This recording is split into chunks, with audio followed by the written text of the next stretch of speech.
Right, I think I got it. Can you hear me now? What a palaver tonight. All this and I ain't even had a proper cup of tea yet.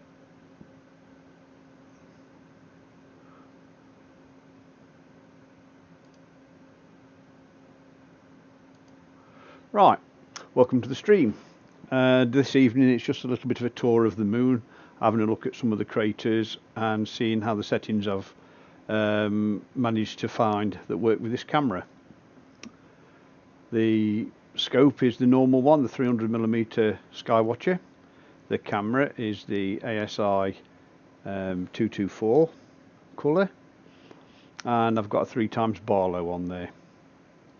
So it's all testing the settings, and while we're at it, having a look around the different craters on the moon.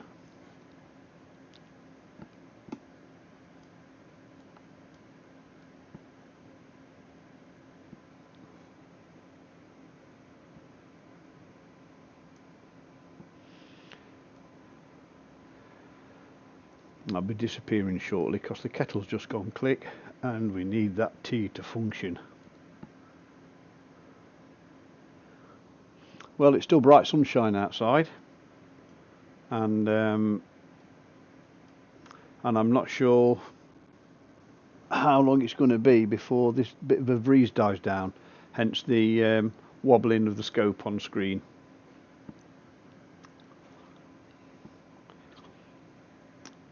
Mercury is still available for a look later. Venus has gone a bit low, but I thought I'd have a look at the moon because I've not been around it for a while, and it's a nice and easy target to find this evening.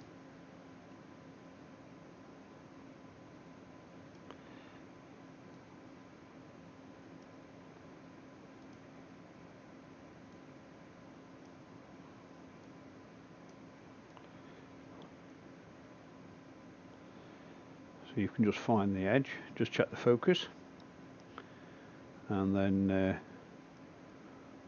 we'll follow the main lines down the edge.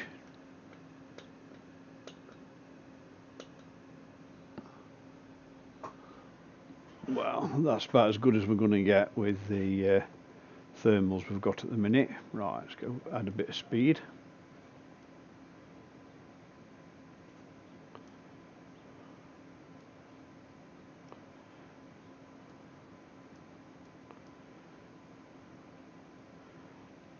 And let's let the scope settle down for a bit. See if this oscillation will die out. Right, let's tweak.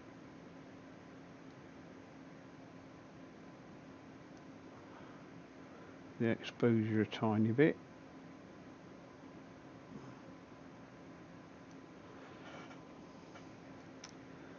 So we're just going for a mooch around the major craters, nothing special. Just waiting for it to get a little bit darker, and then I'm going to have a go for a couple of the comets.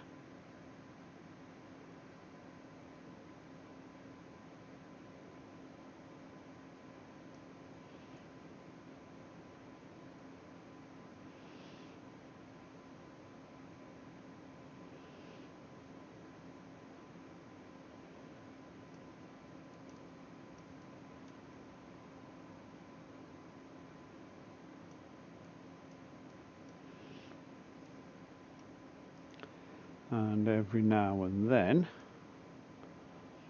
I'm just going to grab a few frames, see if I can make a still.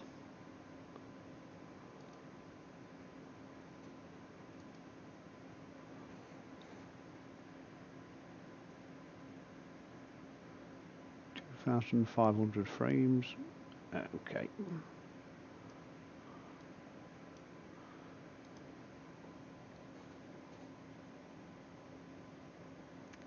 And we're capturing 2,500 frames at about 40 frames per second. And when it's done, I might stack them, see if I can make a picture out of it live while we're watching. This is the free version of Sharp Cap. So if you wanted it for your own setup, it's readily available. And on my guide scope, that is a current view on my guide scope. Shows you different magnification. So I'm just going to move that out of the way.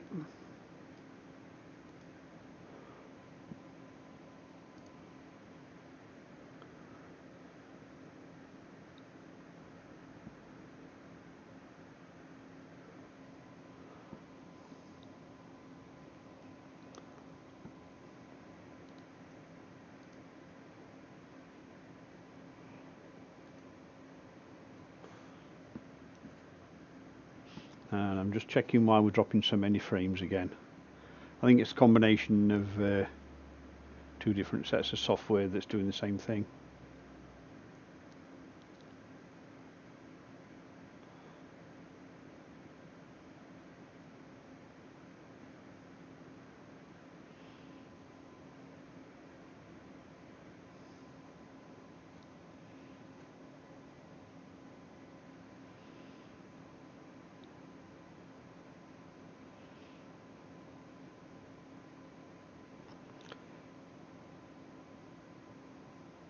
And the frame rates drop right down.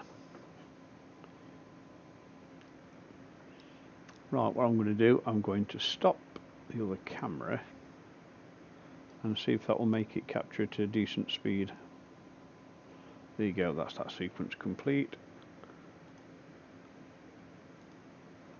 Now let's stop this piece of software.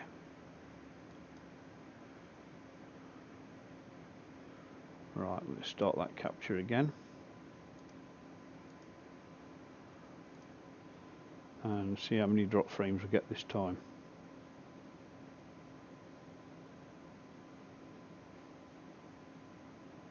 And it looks like it's 0 drop frames. So it was two pieces of software starting to drop a few now. So that second piece of software was having a major impact.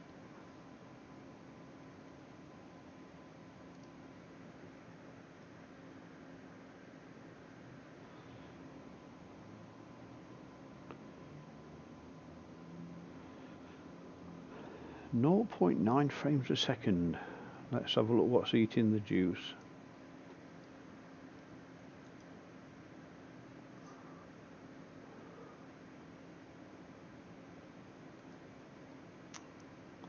OBS Studio 65%, Sharp Cap 4%.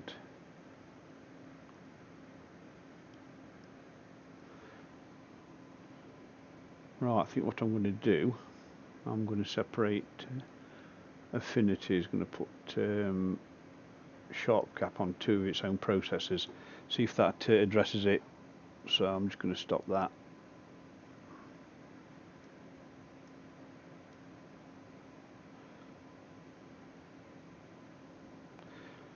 So what's the clarity like from your side?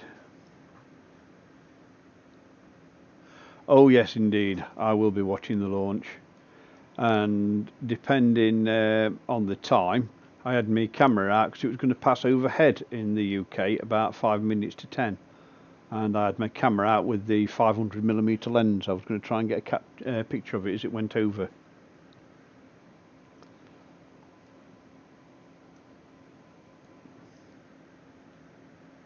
Well, it's the first time astronauts have used a new system, and I think it's going to be a very, very well used system if it proves itself in these first couple of flights. And it looks very futuristic, just like something you'd draw inside your school book cover. And if you've ever saw a series called Fireball XL5, the profile of the ship looks very much like that from many, many years ago, from the 60s, 70s.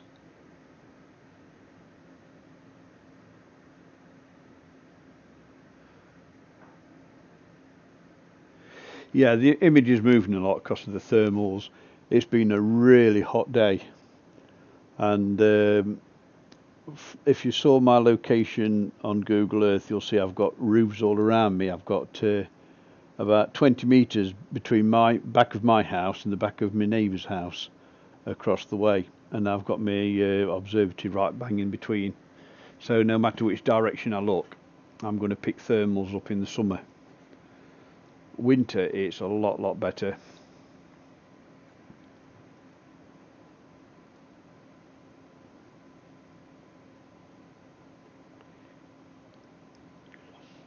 As I say, this evening I'm not looking for anything in particular.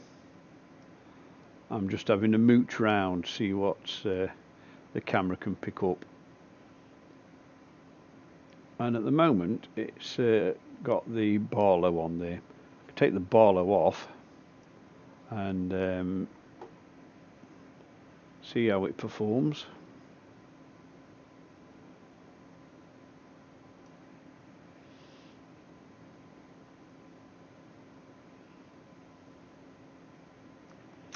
So you can tweak the colour a little bit. It looks a little bit red on my screen.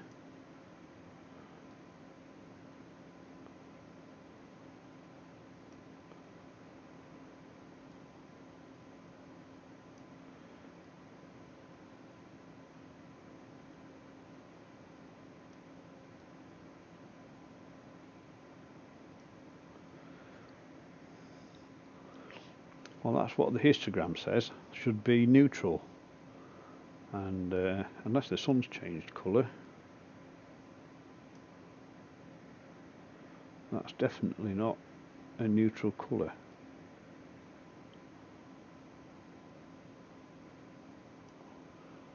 That looks a slightly more natural colour.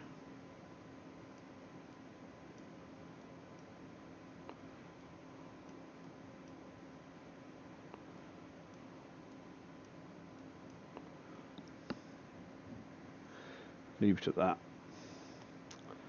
Leave it at that for now.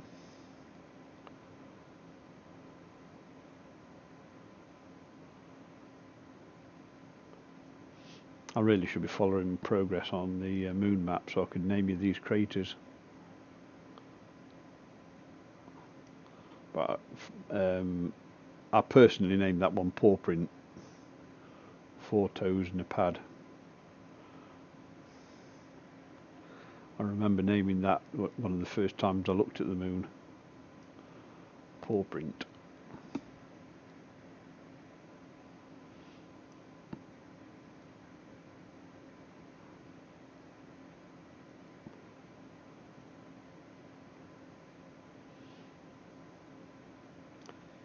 Right, we're just getting very close to the lower edge. Just following the terminator down. There we go.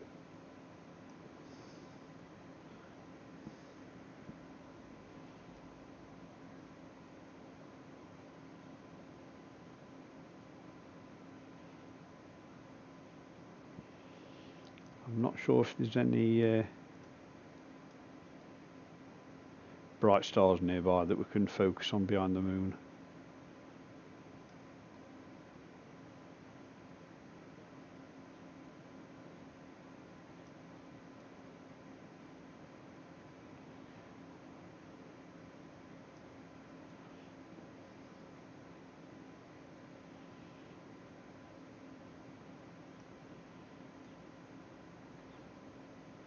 There's the wind again. It's quite blustery.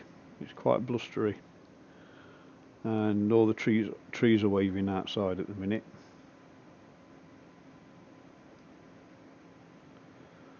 The temperature of the sensor is 28 degrees C. So oh, I've got a cooling device I can actually bolt to this camera, this planetary camera, just to drop the temperature a few degrees. And I'm going to make a little video of how I do that. That might be an interesting one to upload for everybody who's curious about how I do my DIY. That's better. And the wind's come again.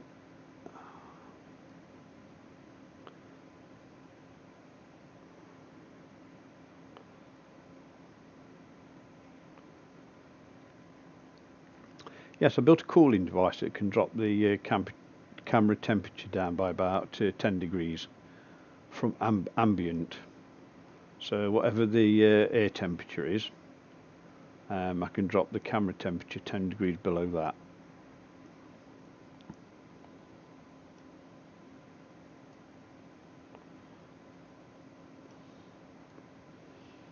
And it all makes for a slightly less noisy picture. It's not strictly necessary because the chip on this particular camera is a video chip, and it's designed to run at slightly higher temperatures than a deep sky camera, but it does perform slightly better when the sensor is slightly cooled.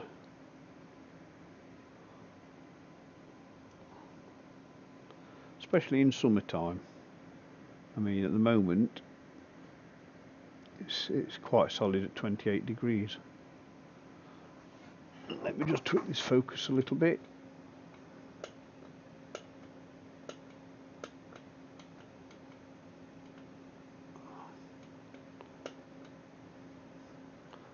That's about it. I'll have to extend that cable so I can bring it a bit closer.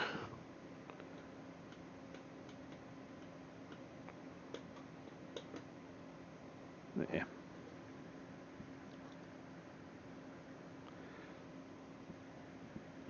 Right, it's only 20 minutes to 8 here in the UK,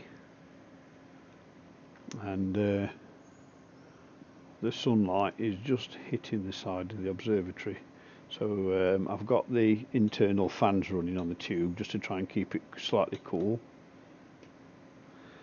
And I'm not going to have much scope for anything other than the moon at the moment.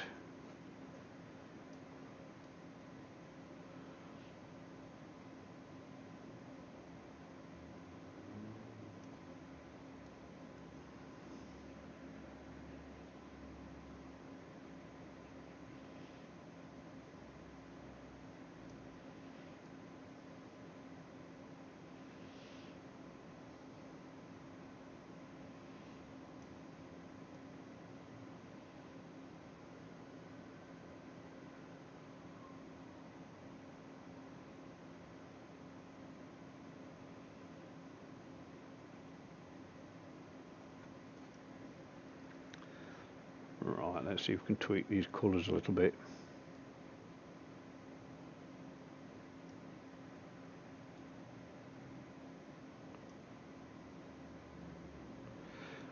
To me, that looks slightly better as a grey than it did as a slightly orangey red.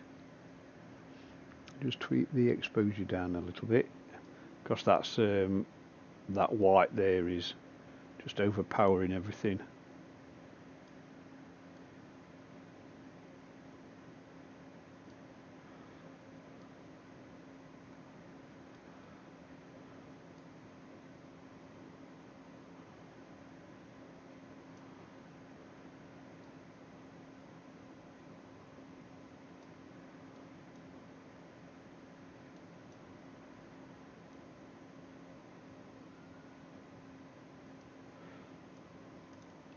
Now, to me, that looks slightly better than what it did a second ago.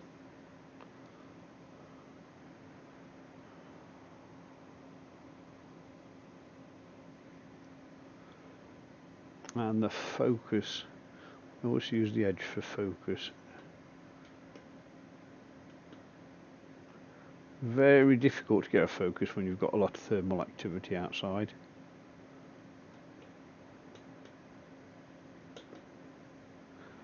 I don't know if you can hear that clicking on the microphone.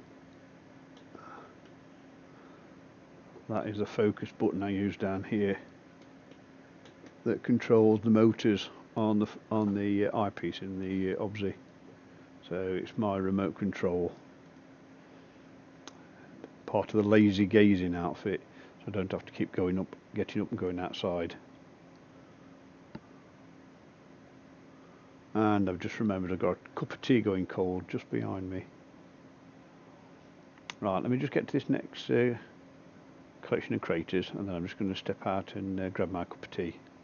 Here comes the wind.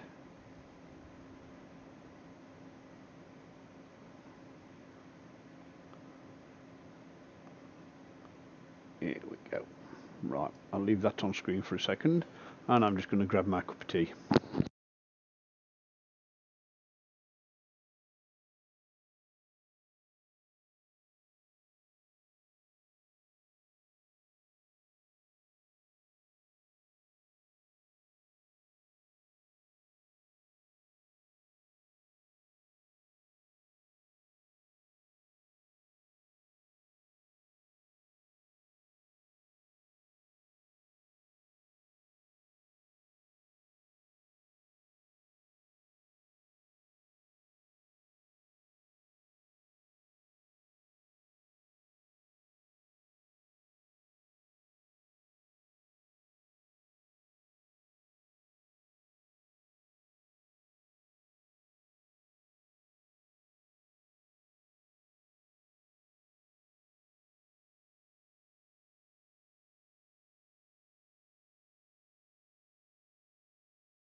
Oh yes, the whole observatory runs on tea.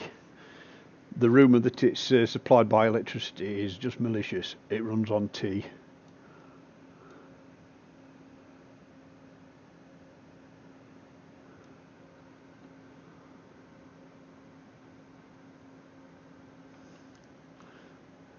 If I did that, I'd poke myself in the eye when I drink it. I use a mug.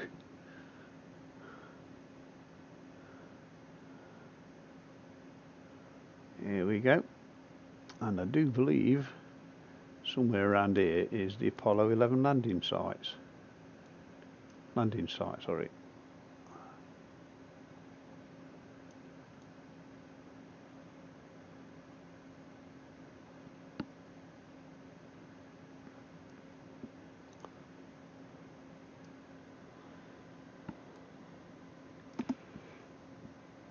It'd be nice if this wind had stopped and these thermals had dropped.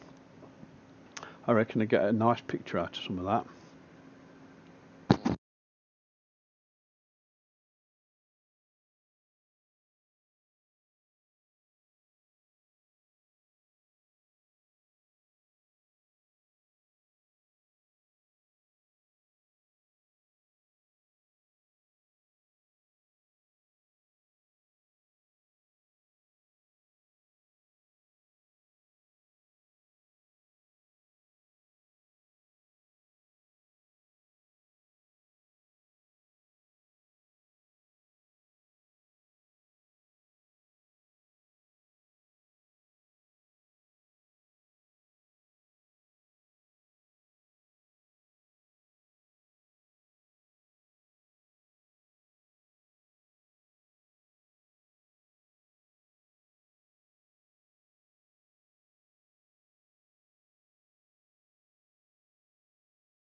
Right, the cup of tea has landed, followed closely by a packet of Maryland cookies. God knows where they come from, but you know, who am I to say no?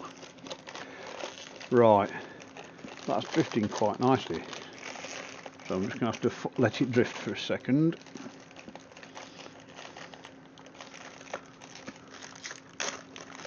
It's bright sunshine over here, really bright sunshine, and look down this side, crater inside a crater.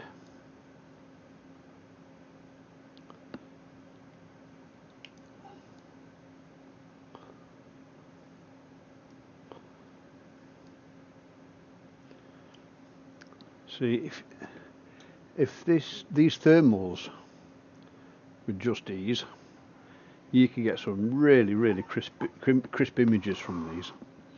The cameras, I'm quite impressed with the camera, and I can't wait for the winter time to come when I can use it properly and set it all up. I mean, these thermals are absolutely killing the imaging, but bring on the winter.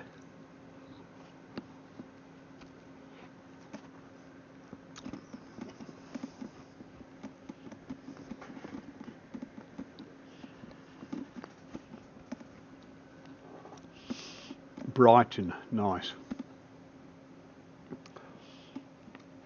That's pretty. It's a pretty classic town down Brighton.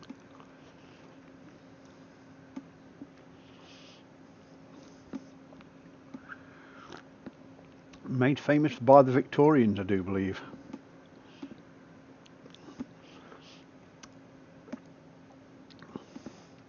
And a set of motorcar enthusiasts from London.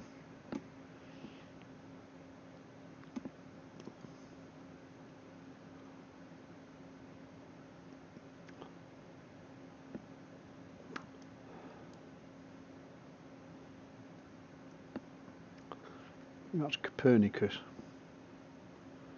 I could be wrong.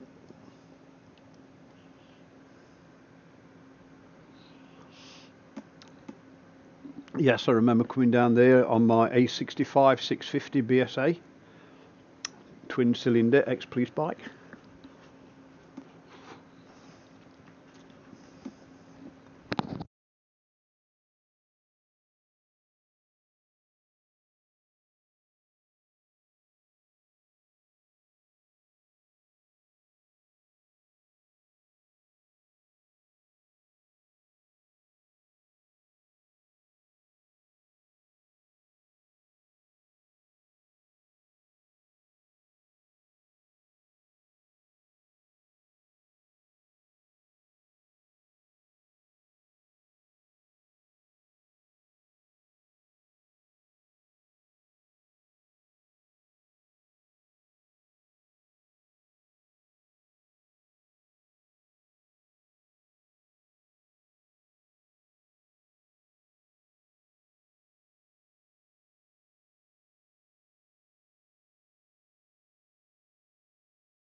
Yeah, I remember. My last major bike was a Suzuki GSX 1100 EF sports touring bike, but I was a significant bit younger and quite a lot dafter. Let's have a look down here.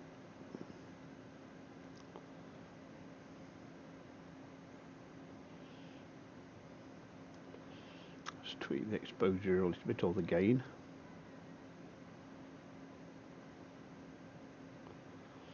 See, I don't like doing overexposing it because it burns out and washes out a lot of the detail.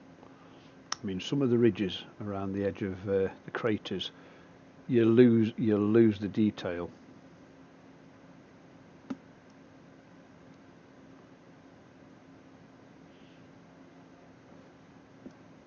I suppose at some point when the air is still and there's no thermals, I could make a mosaic of images of the moon, a complete one piece.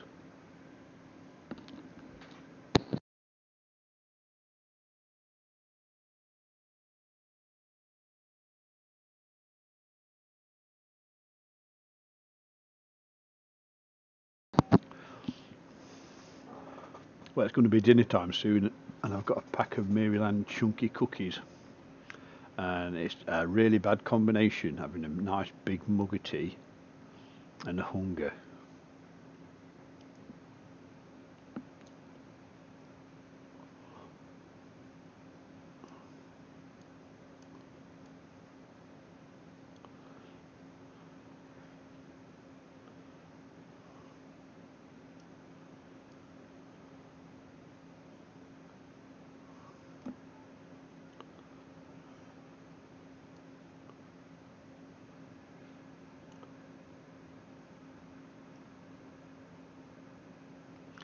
Yeah, there's no such thing as a half packet of biscuits in my house.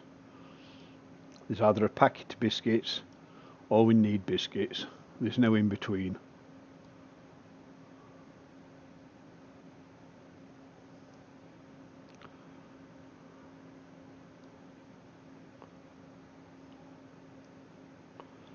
That's not bad.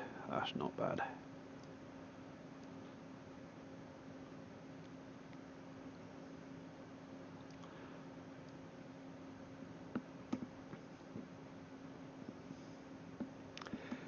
The thermals are settling down a little bit, so I can start seeing a little bit more detail along the edges of the crater, which is nice.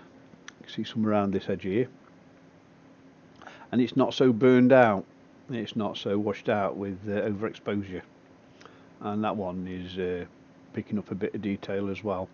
Slowly getting used to this camera. Slowly getting used to this camera.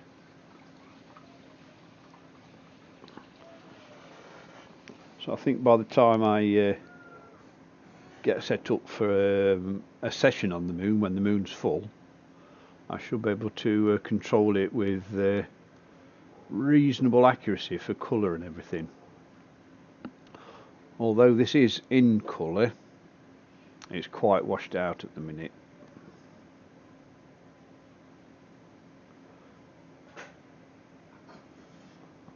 But the detail we're actually picking up is not too bad, not too bad. And now we're just approaching the terminator, where the shadow of the moon casts across from the sun's coming from the right hand side, and that's the limit of what it can hit. So let's just follow the terminator down a little bit. It's normally the best part to pick details out.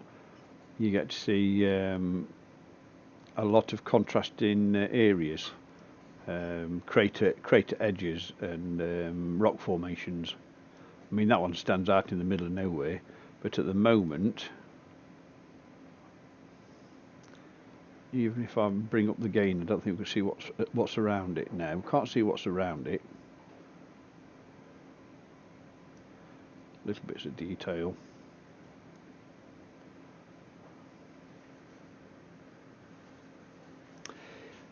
Yeah, at the moment we're getting this blue haze because the sky's blue and the sun's shining straight down one side of the observatory. So I've not got anywhere in total darkness yet, and the edge of the scope's just missing the sun.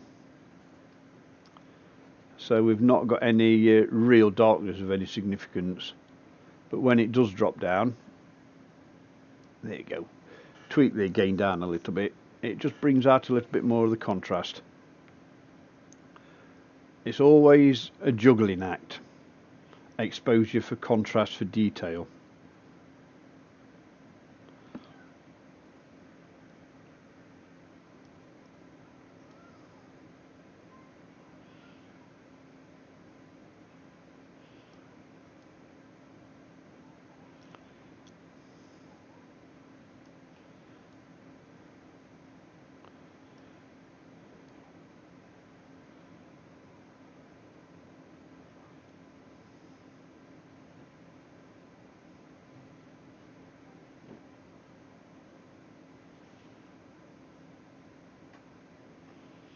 And some of the views are quite nice, even though we do have thermals. Some of the views actually look pretty reasonable.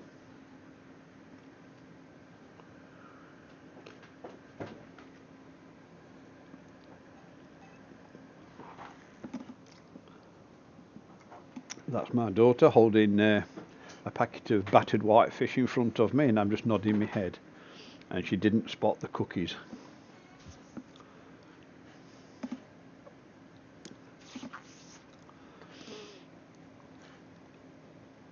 So overall, what do you think of the quality of the pictures? I know there's a lot of thermal interference, but when it does settle, the detail that it brings out is can you actually see it on your side of the stream?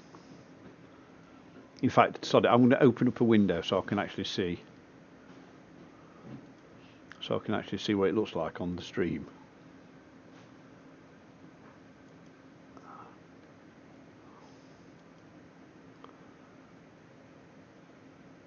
That's not too bad actually. It's just a little bit darker than what, mind you, that might be the monitor. Just a little bit darker than the actual camera that I'm using.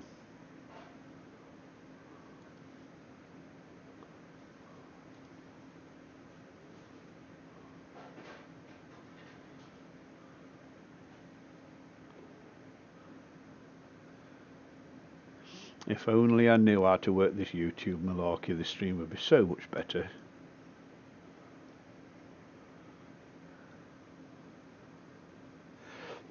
Yeah, this is a 3 times Barlow on that particular camera, and it really does. It's put the focal length to 4,500 millimeters. I've also got that 5 times power mate, so it can get even closer. That is not really useful when you've got this much thermal activity. It has to be a pretty solid, cool evening to use that one, because the magnification factor is so much more higher. This bit of wobbling side to side, that would really mess the picture up. So it's not the ideal magnification for this sort of a situation. I've got a 2 power that I could go down a step, and I can also take the Barlows off altogether.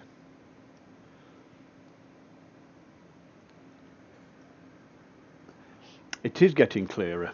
The moon's just moving away from the rooftops and just getting me away from the thermals a little bit.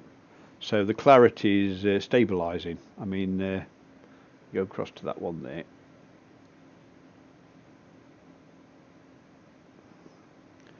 The actual details of the edge of that one there is pretty good. So I'd say in about half an hour or so, it will be a lot clearer. Now, what angle have we got? Just below 50 degrees above the horizon, so it is pretty high up. And I'm just having a look to see if there's anything nearby we can have a look at. This Regulus, that's just a bright star nearby. Mercury's gone too low, Venus has gone too low. Betelgeuse, Orion's down below my horizon, so I can't get to them. They're the brighter objects that I could possibly pick up. I'd have to swap cameras, mind.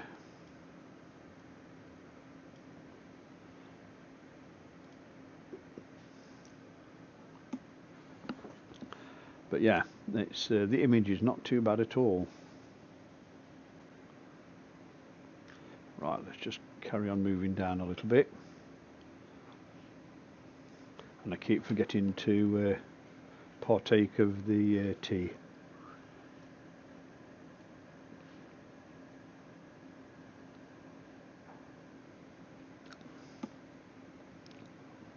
Some quite nice clarity as you slew across to bring the bits into focus, especially now the rooftops are becoming less of an issue.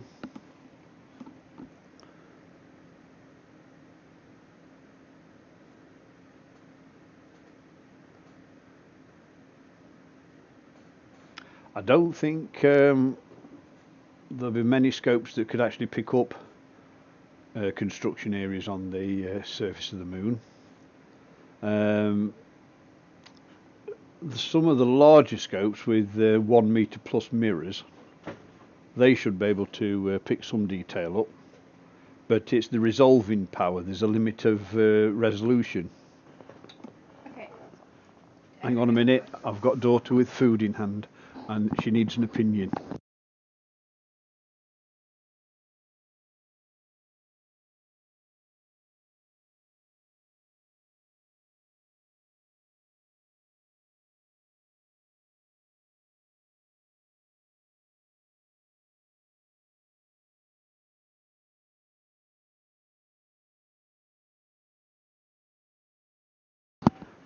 That's it, lots of fish and chips with onion rings. So that's me going to be calorie overload for the next couple of hours. Right.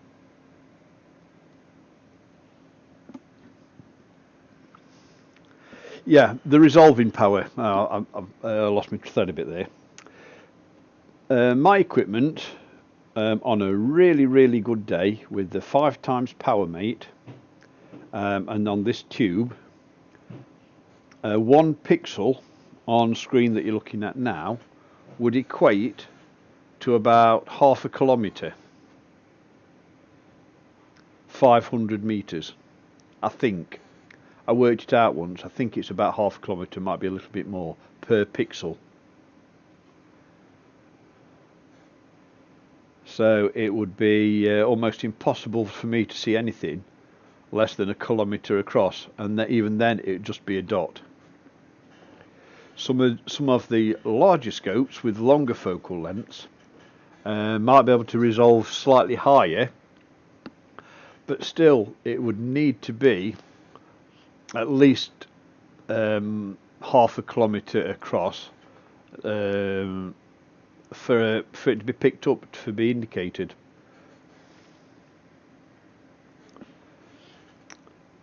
I did have a link to the site that showed you the maths from your pixel size to your focal length, and it would work out your resolving power, and it already had the data for the moon.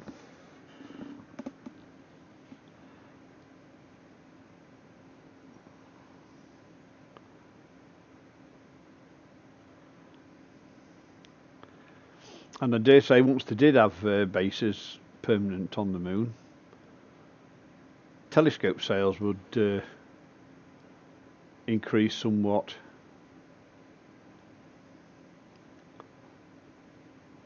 So I always remember Toys R Us had a telescope, and on the box it proudly bragged it had a magnification factor of 2,000 times, and the object length was about 50mm. So 2,000 times magnification on this telescope. And my telescope, in its native setup with an eyepiece, the best you can use on and mine's a reasonable telescope, the best you can use, or best to expect, is about 510 magnification. 510. And that's with a 305mm reflecting mirror, a high quality one, not a cheap plastic lens on end of a piece of tube.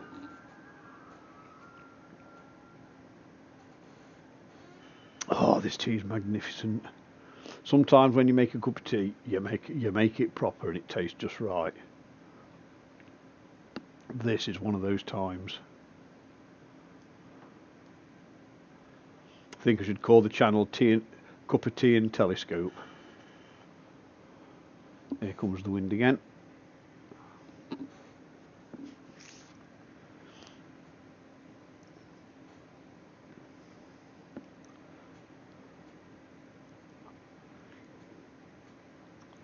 Right, next week I'm planning on an evening on M81, M82 galaxies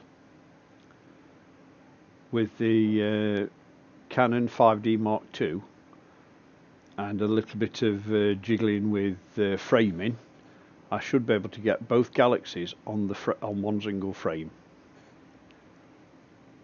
And I'd like to have an evening capturing that in full colour to try and create a single image. And I think one of the neighbours has got a barbecue because the smoke signals are going up and the Apaches on the Indian reservation are answering. But yeah, that's going to be on the cards possibly next week because the weather's looking good and there's a lot of high pressure forecast, which should be quite stable air, as in very warm days, but M81, M82 are going to be nearly due south where there's no buildings, so in that respect I should miss out on a lot of the thermals. The still air should help along with the focusing, and from 10 o'clock it'll be just passing south, so I should have about an hour and a half of good imaging time where it's away from roofs.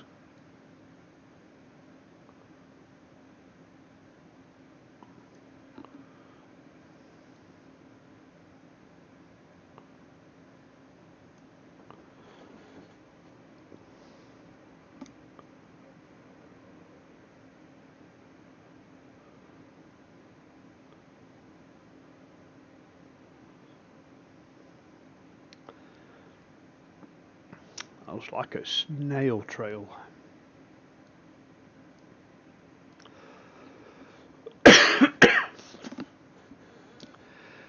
Yep, barbecues are in full swing tonight.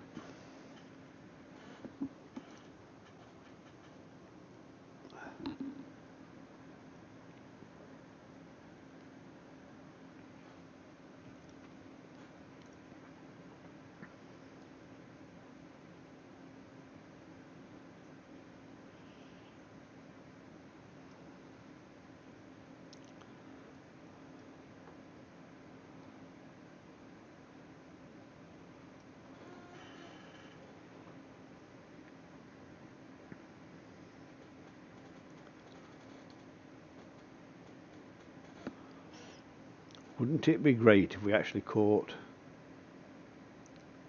a rock and making an impact in one of these flat areas?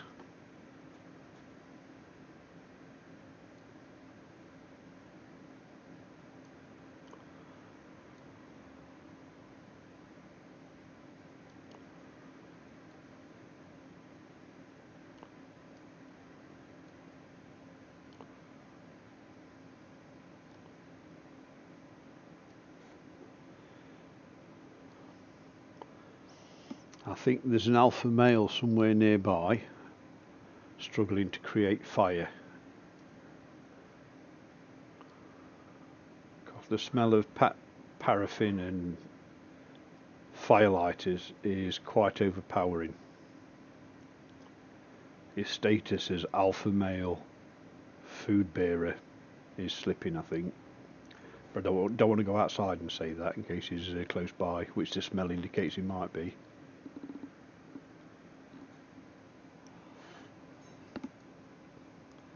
That's quite a nice image.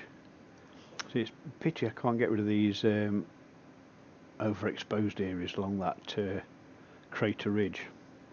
Get them down to about that sort of exposure, it would be alright.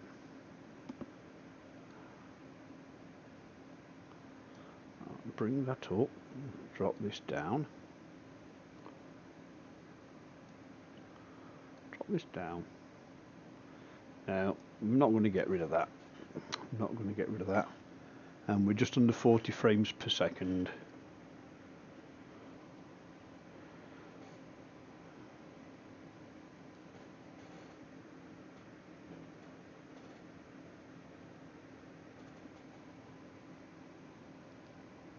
I think he's passed by the kindling and screwed up paper. I think he's been siphoned petrol out to cut the fuel tank. He's poured it on. the black smoke where I think the handles of his tools have melted, and the acrid essence in the air. Say I think something's burning that shouldn't be. Either that or he's got a bonfire as well.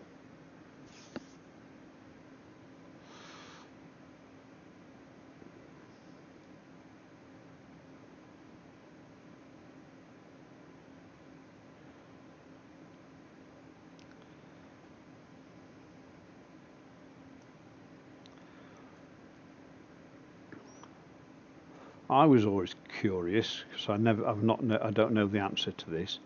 Why the poles of the moon are all more hit.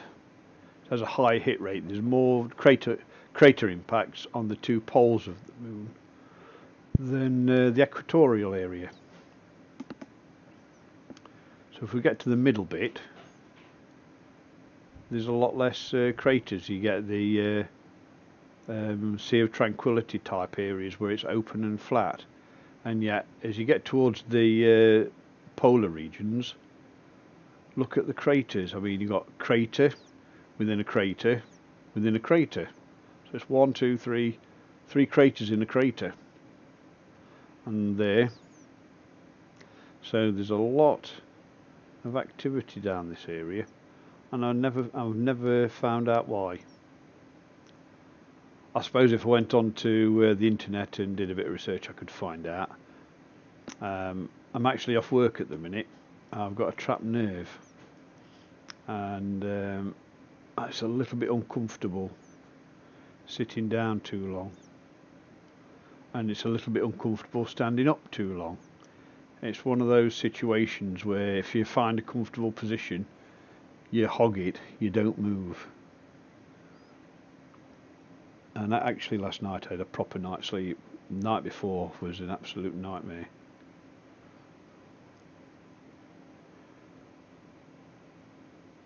That is quite a nice image. I like that. Let's see if we can tweak the exposure down a little bit and get the colour balance slightly off. There we go.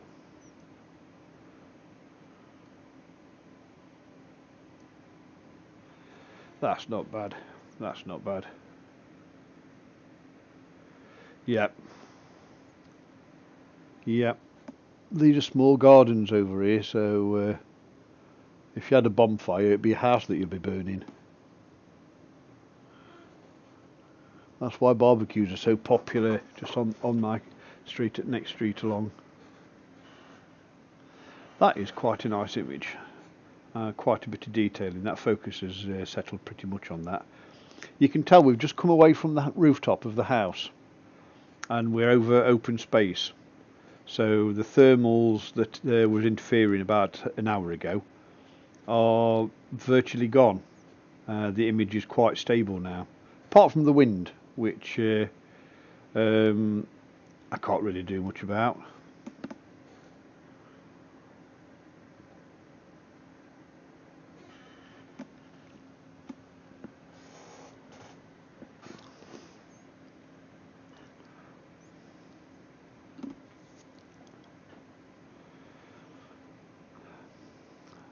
And I think we've got the orientation correct. This is the south polar region of the moon. And we'll just slide across to the Terminator. Keep waiting for all the Terminator and Arnie jokes every time I say that.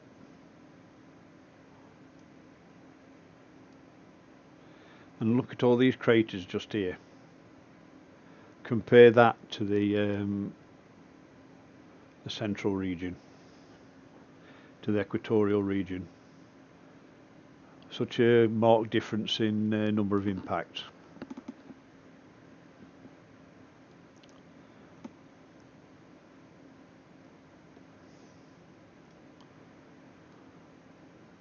I think I'll have to do my homework before I do the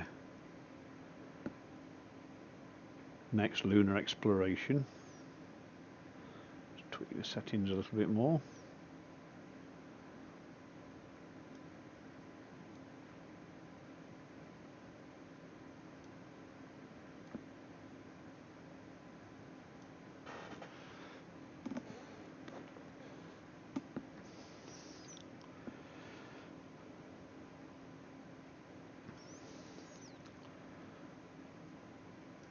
Right, as you can see there on screen, top to bottom, that's the terminator.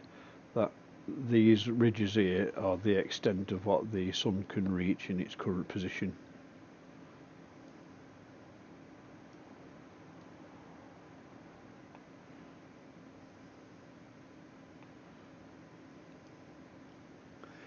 If it was dark, I can still see sunshine on the roofs across there.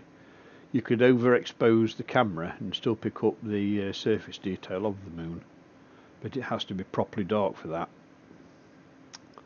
Right, let's come back to this edge and then we'll follow this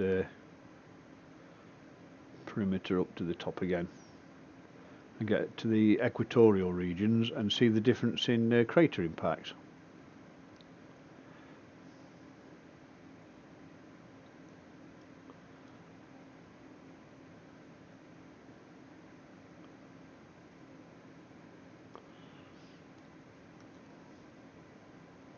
Keep promising myself to put this on a game controller, because you can control the telescope with a PlayStation controller, so there's no up, down, north, south, east and west to manoeuvre the scope. You can move in all directions on one of the thumbsticks. See, as we're passing further north from the South Polar region, the number of crater impacts is reducing. Makes you wonder how many impacts actually made it through to Earth, because we're not that far away.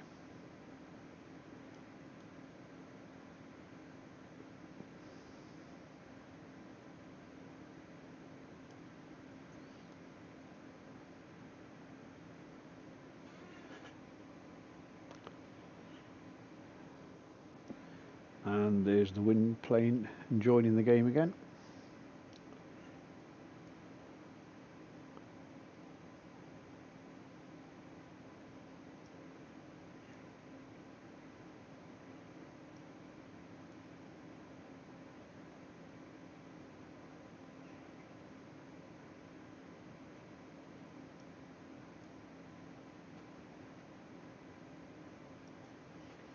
See, the thermals are settled down by how stable the focus is along that edge just there. Just tweak it down a bit just to get the exposure correct. There you go. That looks a little bit better. Not so overexposed.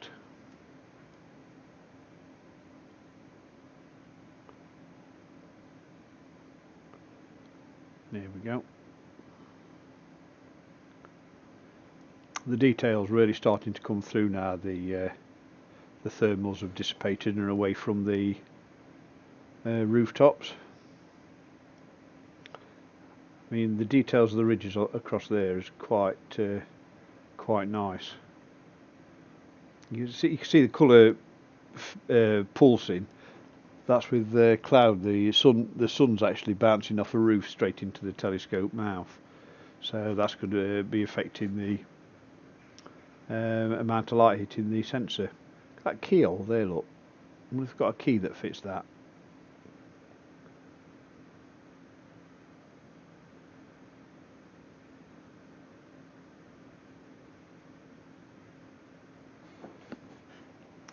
The moon does actually have a very, very faint atmosphere.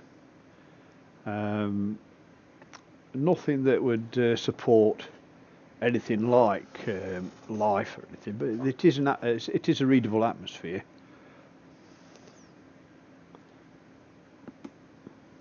A measurable, sort of say, not readable, a measurable atmosphere.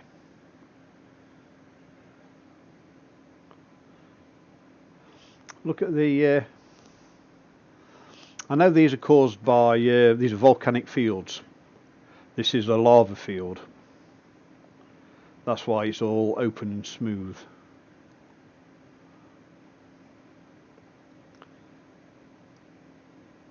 And it's one of the most recent geological features of the moon, because there's not many meteorite impacts, not many craters.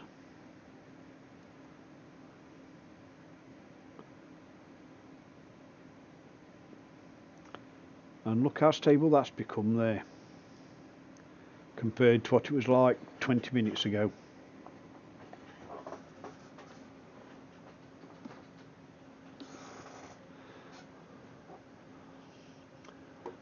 Let's see if I can do a capture on that.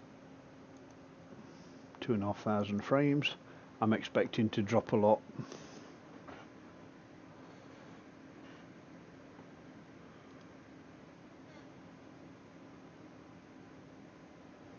.68 frames a second. So there must have been something running in the background. There we go, it's dropping a few now, it's down to 20 frames a second. I think there's a buffer, it's filling a buffer up, so the first few seconds, 1 frame, 6 frames a second.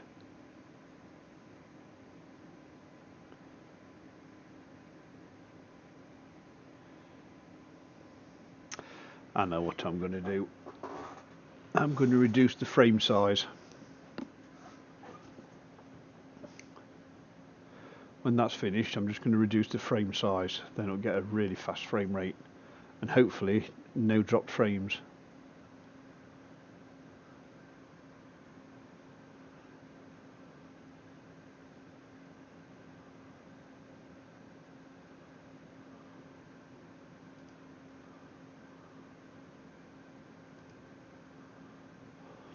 I'll bring this across there. You can see how it's affecting all the CPUs.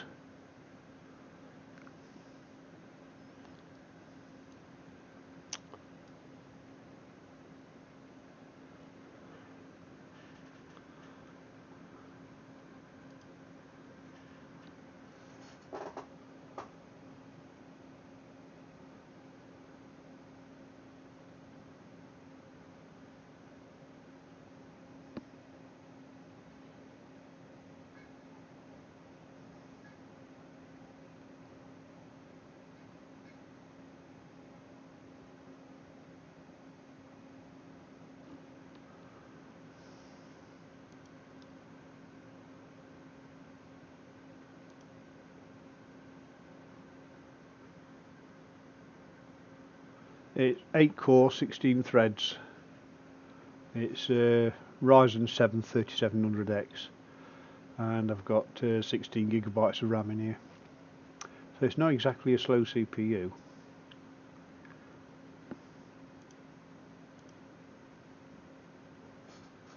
Right, I'm just tweaking the settings a little bit.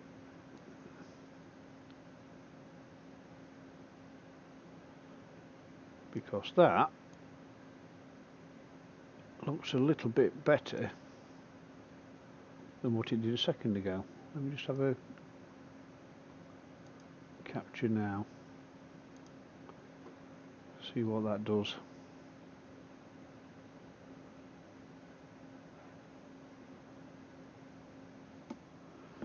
And I've just seen a cat go into the observatory.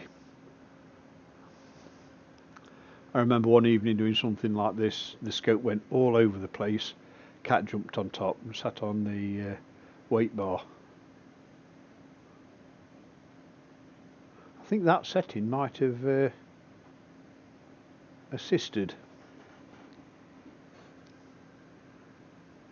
Turning off high speed mode. It's dropping a few frames now.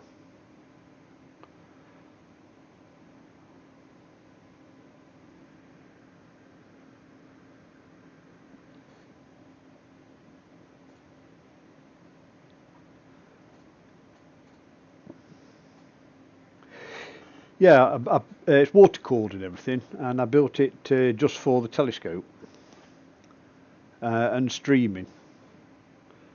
It's not got a graphics card of any significance in there. It's just a NVIDIA GT 1030, so it's probably the lowest of graphics cards you could get that you'd ever want. So it's very, very minimal on graphics. But it does play Elite Dangerous, one of my favourite games. Sometimes I'll play that and stream that from here.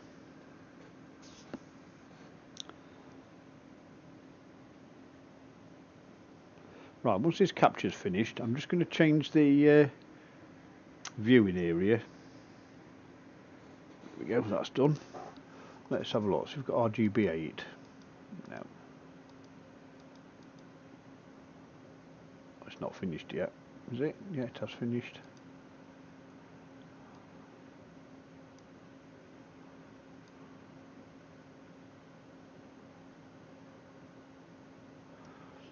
Wow, that has got a lot more detail on.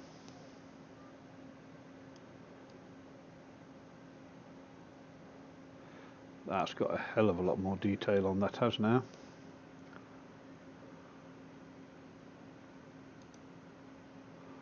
Let's go to 800 by 600. Now this should allow a lot more stable capture, but oh, this blooming wind. Oh yeah, I've got Destiny on PlayStation and on here. It doesn't play it at super high frame rates. Right, I'm just going to set this up for a capture. Just let me frame this up a little bit.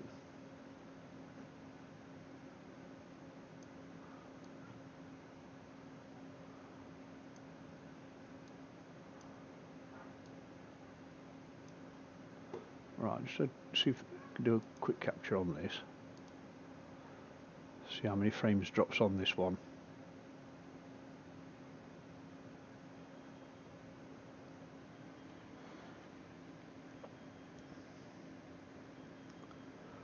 So far none.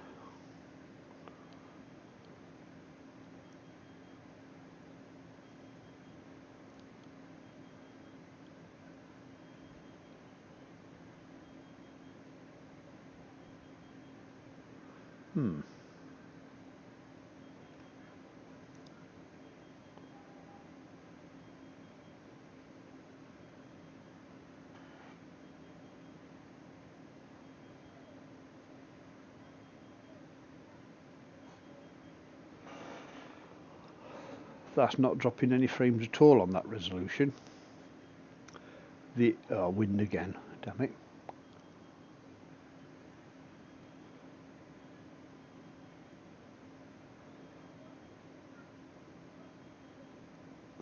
Right, I think that, there you go, that's not dropped a single frame.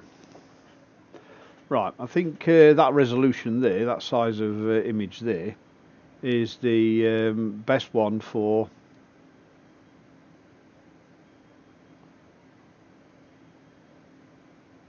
frame rate capture.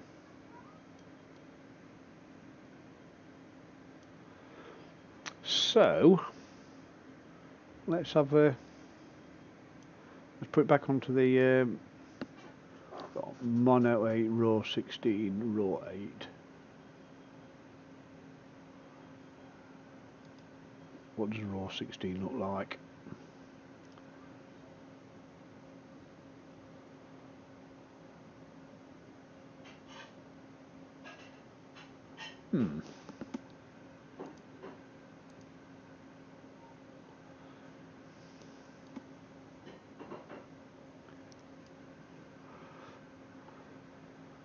Some of these images are coming out quite nice now.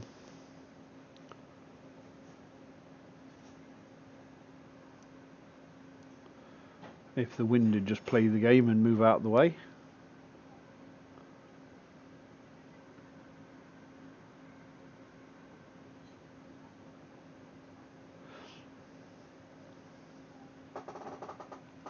Yeah, I played Warlock on Destiny.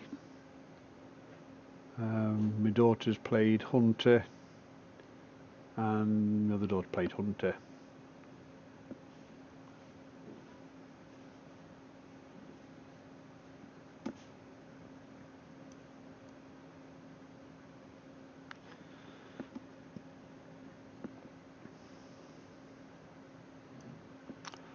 See if we can.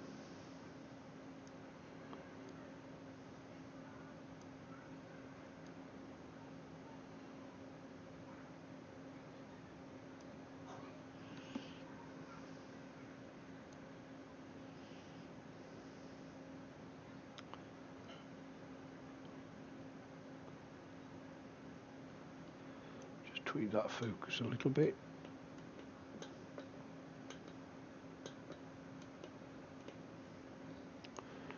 There we go.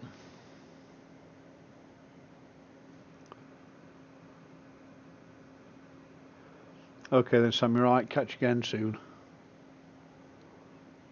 Keep an eye out for later on in the week. We'll do the M81, M82 Galaxies together on the full frame camera. So catch you later. You take care, mate. You're very welcome.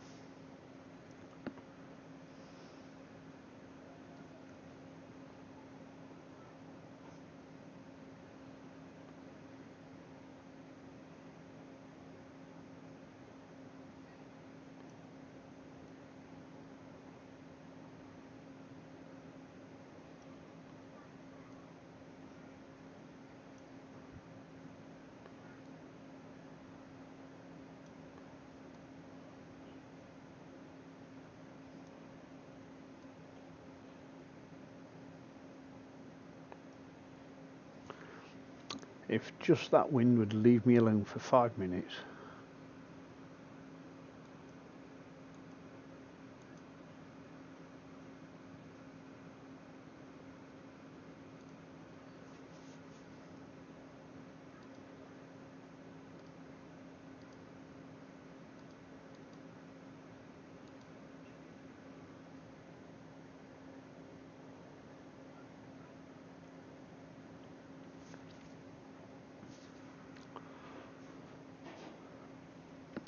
Tweak that focus a little bit more.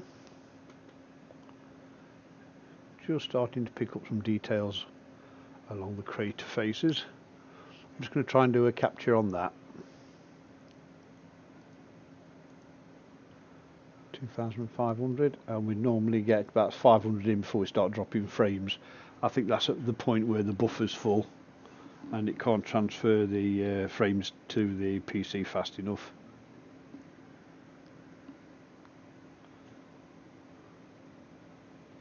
Any second now it'll start dropping.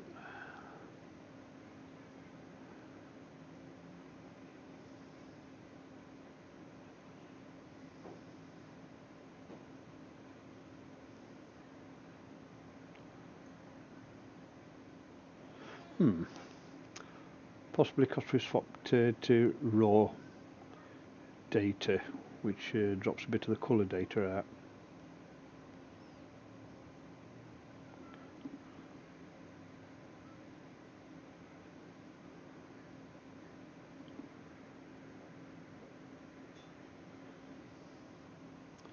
Once this capture run's finished, I'll travel further south, see if we can get some of the other larger craters.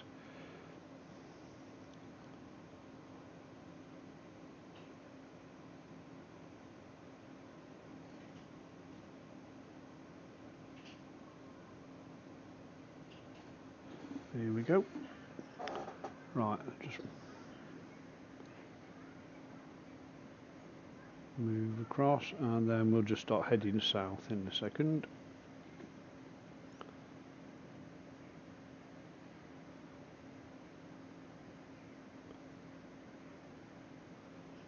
And I do believe that's Copernicus just there. See what he's looking like this evening. That's got quite a bit of detail on that.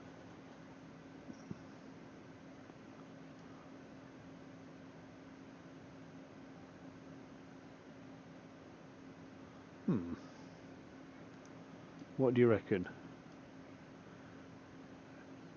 Worth a few frames? Yay, I hear you say. Right, there we go. 32 frames a second at a resolution of 1304 by 976. And so you can stack them into a decent image.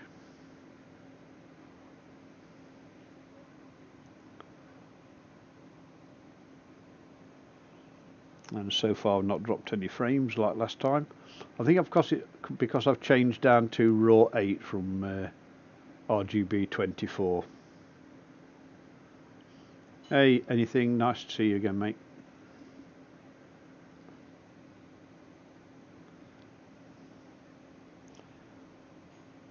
And that's staying pretty stable at about 31, 32 frames a second.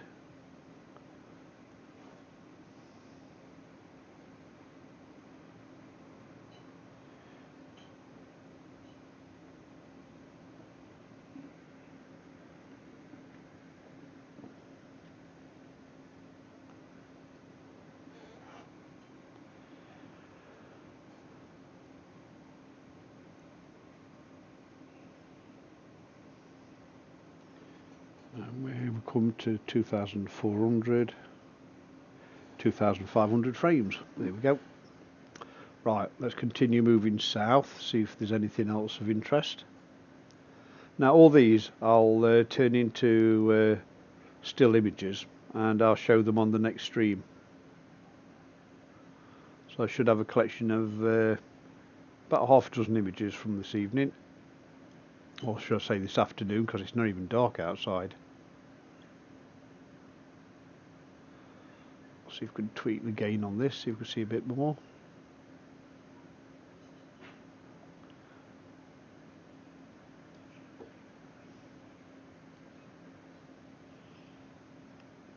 We're just following the Terminator down. So to the left is the dark side, Pink Floyd on that side, and everything else on the other.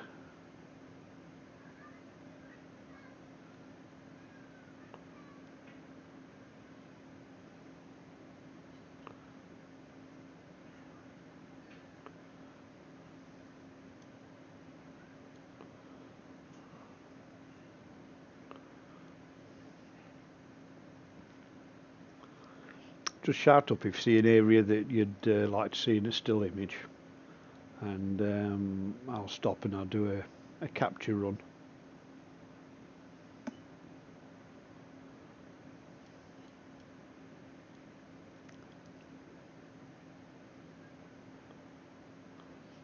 So I'm not moving very fast. Okay, sugar, that's the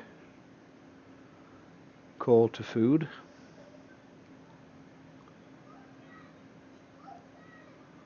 So let's just see what's over this edge just here.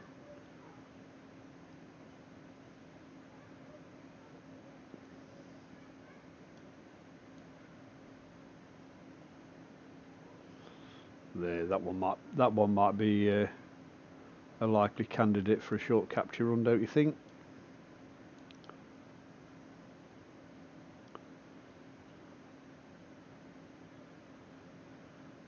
Especially if we can keep that framing.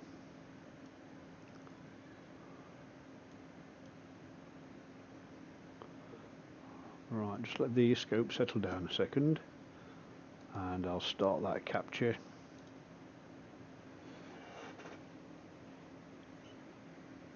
And then what I'm going to do, I'm just going to let the scope drift a little bit. Let's put it on moon mode. It's in lunar mode now. It was in sidereal a second ago, so in theory it shouldn't drift too much. So if you look here on this controller just here, you've got sidereal, which is when you're in open space looking at different targets, planetary and stuff. Lunar, when you're looking at the moon surface. Solar, when you're looking at the sun surface. And this one you can enter custom data to track comets and satellites and stuff. And so far we actually now we swapped over to the lunar tracking option, we're not drifting off so much.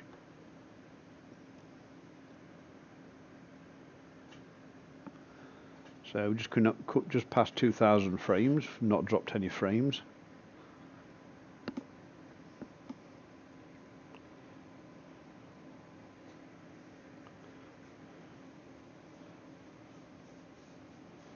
And there we go, that's captured that.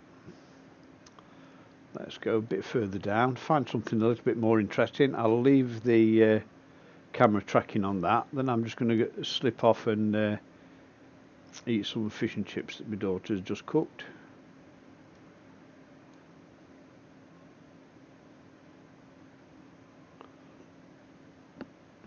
One day I'm going to set up the facility to let regular users control the scope.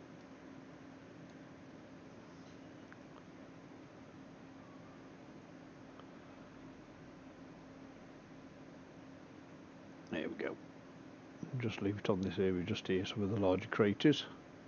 That one looks really deep. See if we can tweak the exposure a little bit, turn the gain up. No, I'm not going to get anything extra out of that.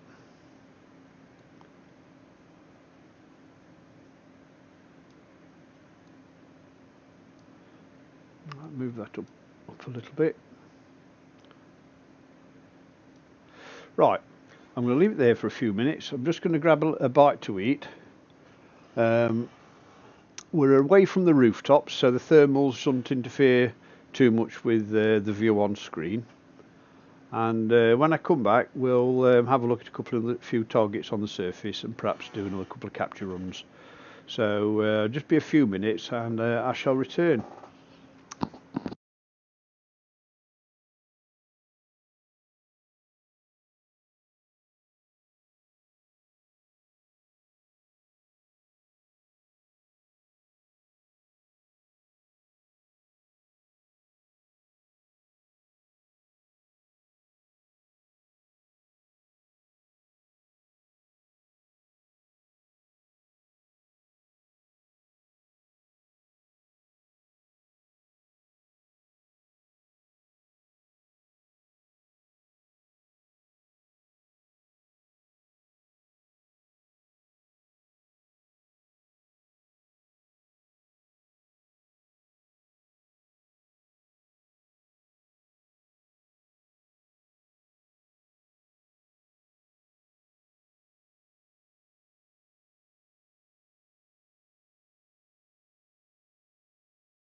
Right, I have returned. Slight disaster in the lounge, guinea pigs under the sofa. And I'm leaving that in the capable hands of my gorgeous daughter, the guinea pig whisperer. Right, have I missed anything? I've not missed any meteorite impacts on the surface, have I? No new craters.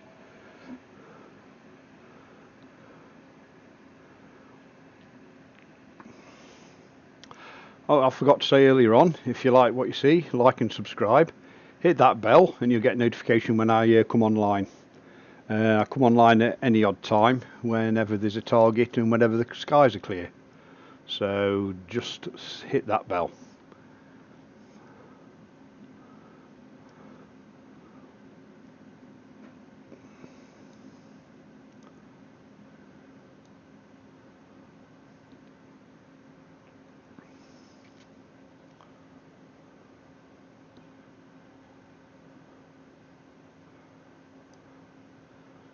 Tweak this colour a little bit.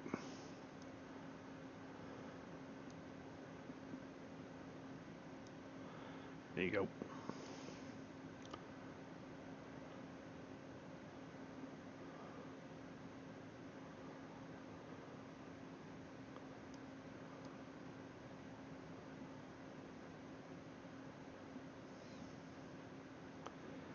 Yeah, that's starting to pick up a lot of detail now, and that's in the last half an hour since I went for my dinner.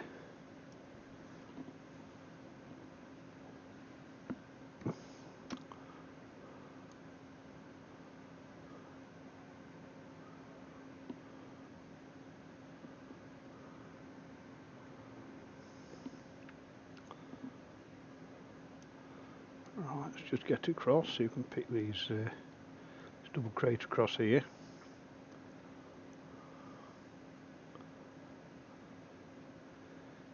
There they are. See if we can go a capture run on these just here.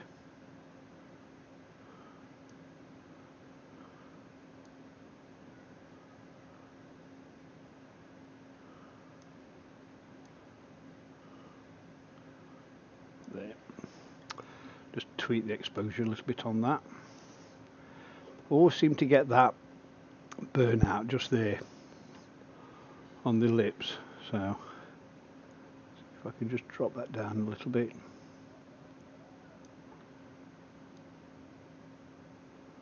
And I see we've still got the wind.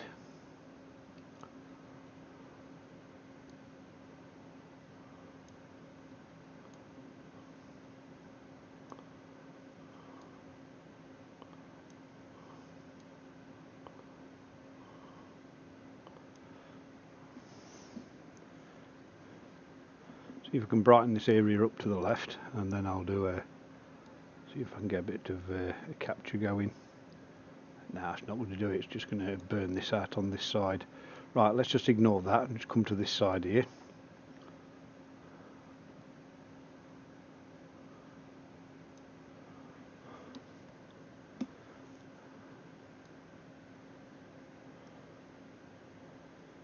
And another burnt out area.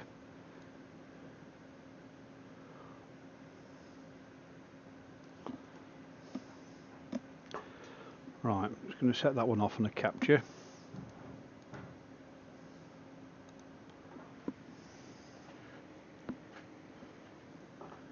.32 frames per second, and I'll add that one for the stream for the next one.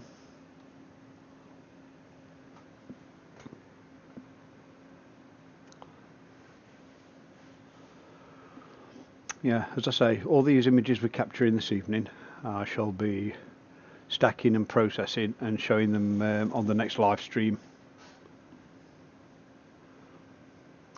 The next one's going to be hopefully M81, M82 with the Canon 5D Mark II, so we should be able to get them both on the same frame, and hopefully we should get about 30 frames out of a possible 40 and make a nice single stacked image out of them. So if that sounds appealing, subscribe and hit that bell and you'll get notification when I start. because with the British weather you never can tell what it's going to be doing, so it might be a short notice start, like this evening's stream.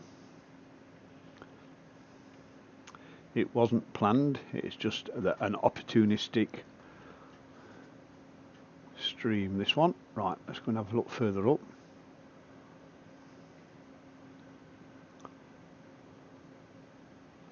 I think I'll just get one more capture.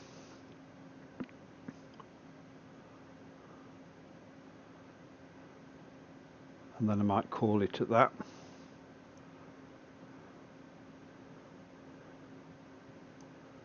Swing across and up a bit.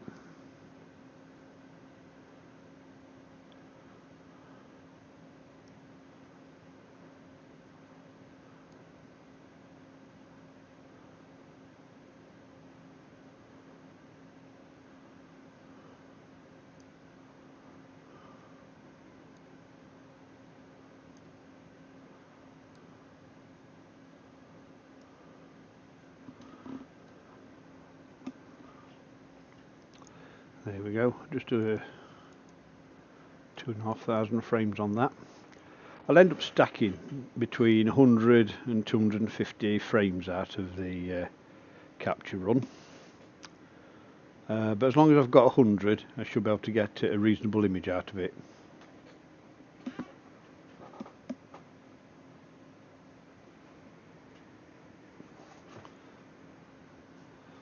And who's sending me messages now?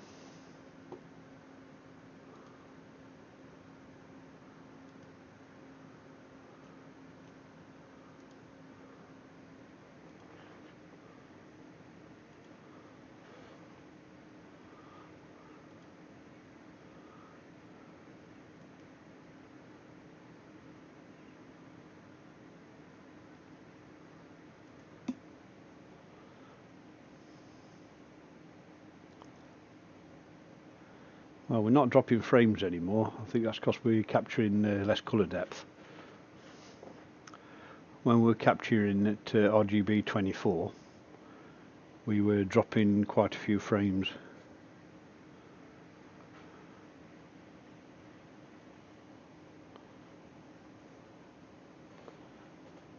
There we go, 2,500 frames.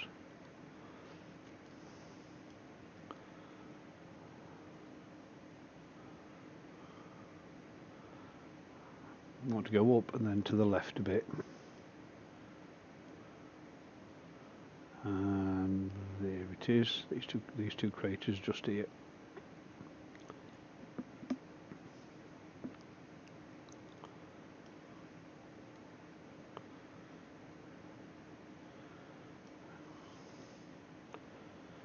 That's it. I want to get a little bit to the edge of the moon.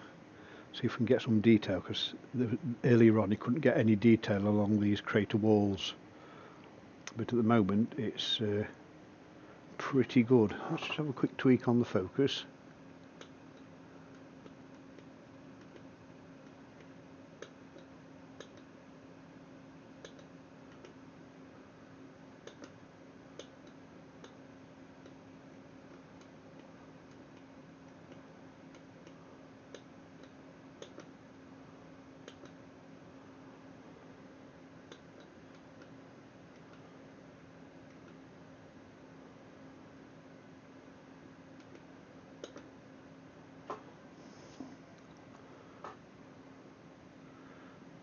Right.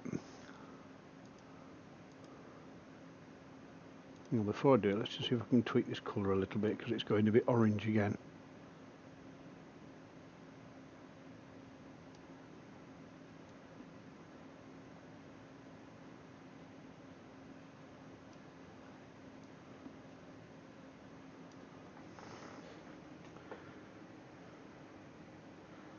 That's a bit better. Right. There we go again.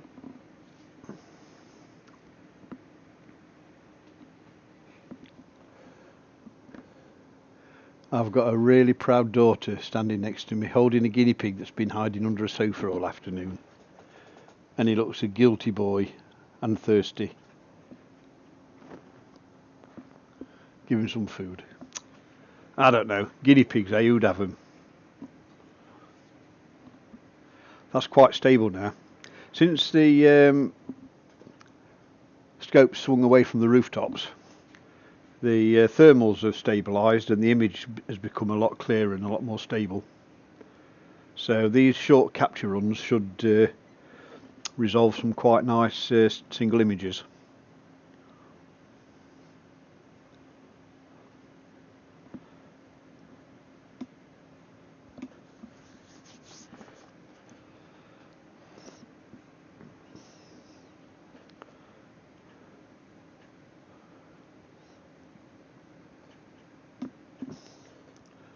And there's still just a little bit of sunlight hitting the crest of the roof across there from me.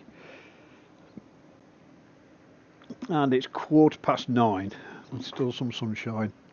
I don't know. Right. So have a quick look round, see if there's any target of opportunity that's going to stand out that might make a good image. And if nothing screams out at us, I might call that an end to the stream.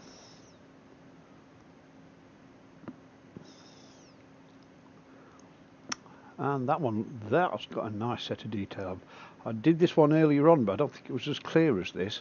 Look at the ridge detail around that.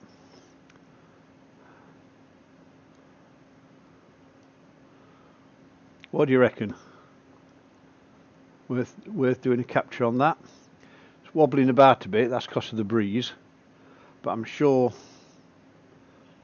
with these settings we should be able to get a decent image. Let's see if we can tweak the light characteristics a bit.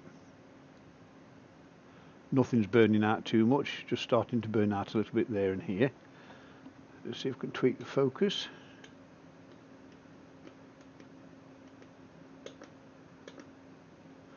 That's a little bit better. Right, I think we'll just do a run on that. 9:15, I think, might be the time to start for an image run if it's clear tomorrow evening.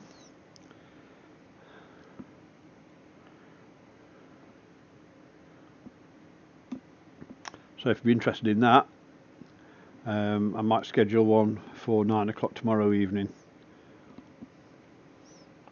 Give the moon chance to clear the rooftops, the wind to drop a little bit because it's still a little bit breezy here, and me a little bit of time to get me dinner.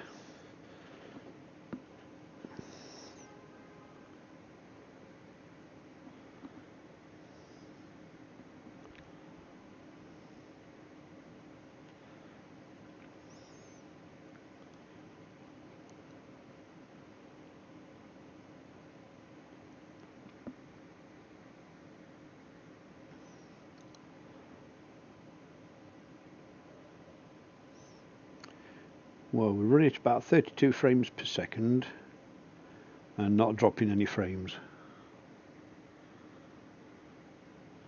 Now we've got no sunlight going down the barrel of the scope, the contrast's getting quite a lot better as well, picking up quite a significant amount more detail. Right, let's just have a scooch further up and then across.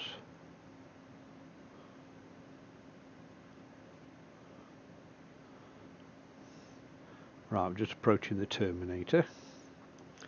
That's that line just there. And let's just start dropping south.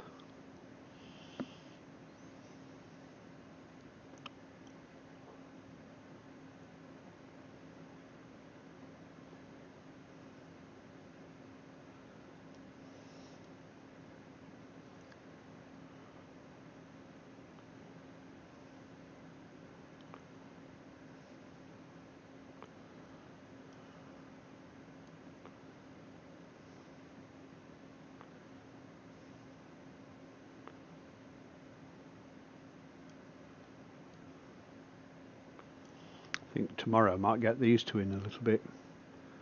Just bring the exposure up a little bit. Now it's getting too noisy, that's the gain.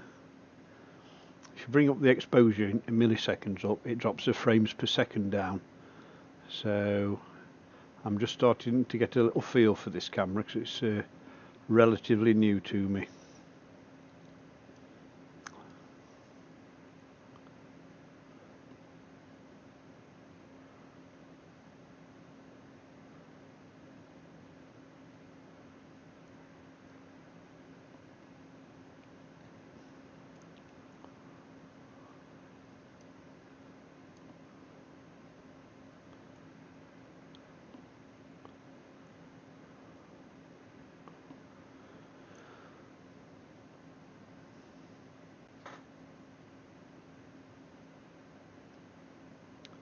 Here's a two from earlier on. Scooch over towards a terminator because there's another large crater just in the dark. Don't think we'll get it this evening, but it might be on tomorrow evening. I should really memorise the names of these craters. They sound a little bit more professional.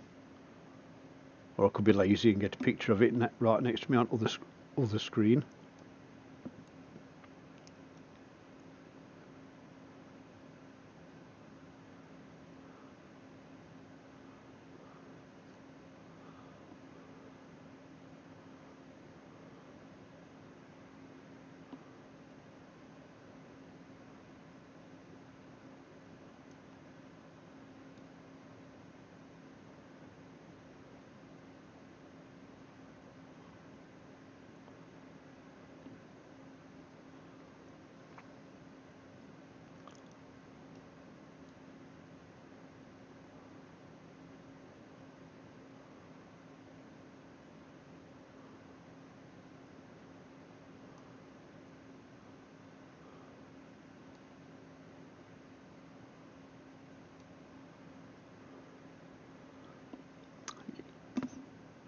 Yeah, I think I'll go for another one on that.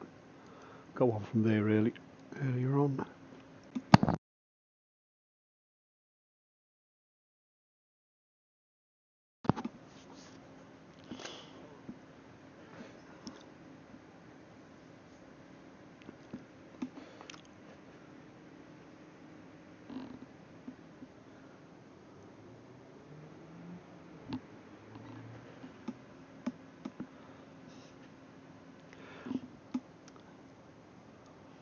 At the moment, light pollution is not really an issue because of the how light the skies are at the moment, and with the reduced traffic and aircraft, the atmosphere is pretty clear anyway. When it gets darker and later on in the year, after this lockdown starts easing, I don't think we'll have the same sort of clarity. So every time I'm able, I'm going to have a go on this. At the moment I'm getting a little bit uncomfortable. I've got a bit of a poorly back, so I'm going to be calling it an end very soon. And I'm going to need to stretch out. There we go. Oh dear. And let's go a bit further south.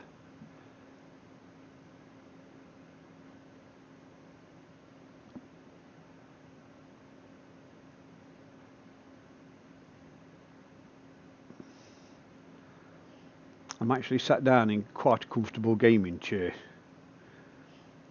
in my little office that's controlling the telescope. But I can only sit still for a certain amount of time before the aches start building up, and they've started building up.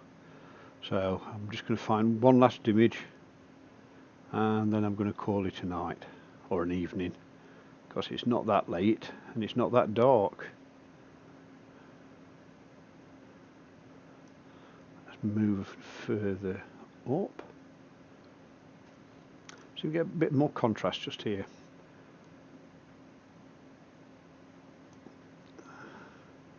Still looking a little bit red.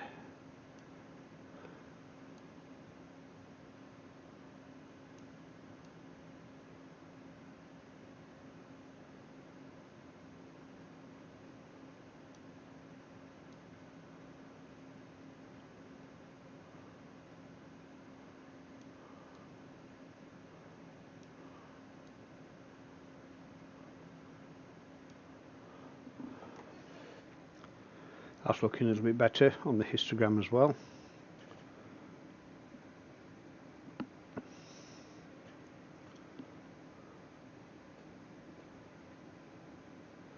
Focus is pretty good. The atmosphere is stabilised a little bit.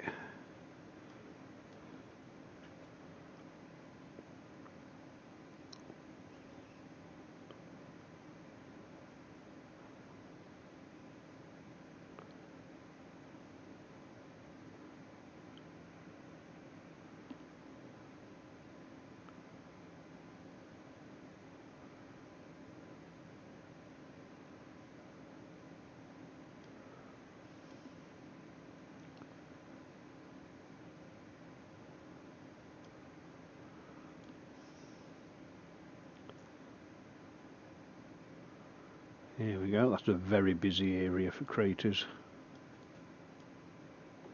So you can get a little bit more light in there. So too much and we just start to burn that detail out just there. If I can get it just to the point where I can get the detail in, see that burns everything out. So if I could just get it so we can get a little bit of detail there, I should be able to tweak it in software to bring up the information, but I just need to get the camera to pick up enough detail so we don't have to force it in software.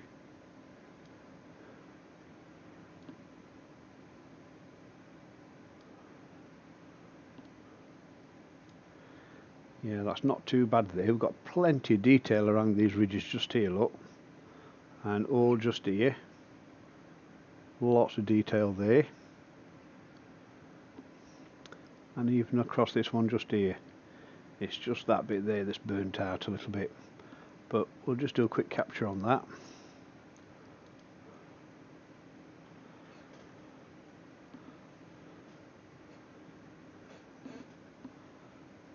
And I'll add this one to the collection for the next stream. This one will make a reasonable picture once it's stacked.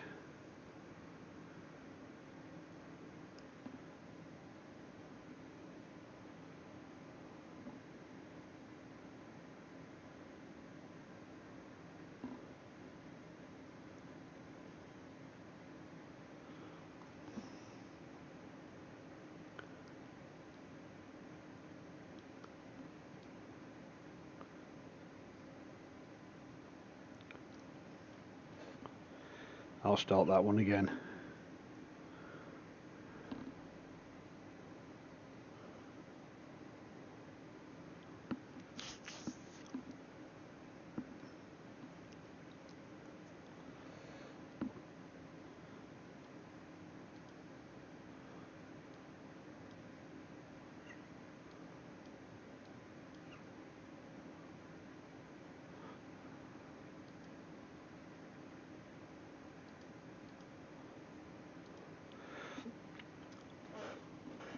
Right, let's see if that gets it a bit better framed this time.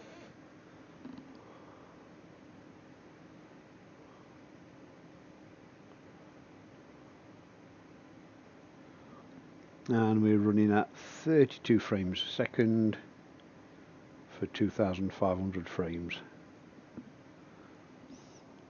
Still got a bit of breeze outside, a little bit more than I'd normally have, but at least we've cleared away from the rooftops, so it's giving all the thermal interference, even though we still have a little bit of interference there.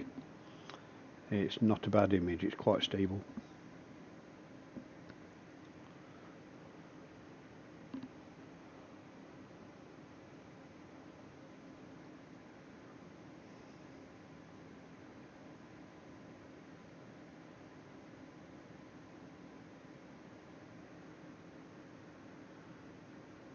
Hey Samurai, made it back. Nice to see you again, mate.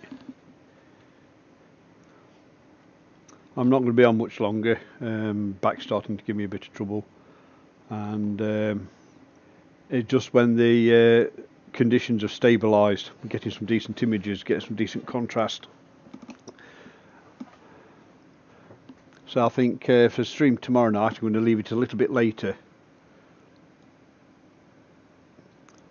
for when the conditions stabilise, we should get better imaging opportunities.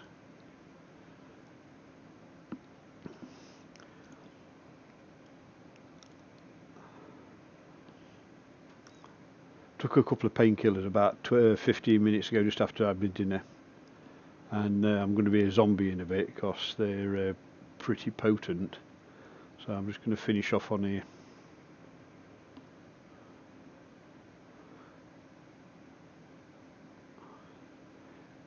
The contrasts come really, really good this time of the evening. Look at it. That's really good. The conditions have stabilised a lot.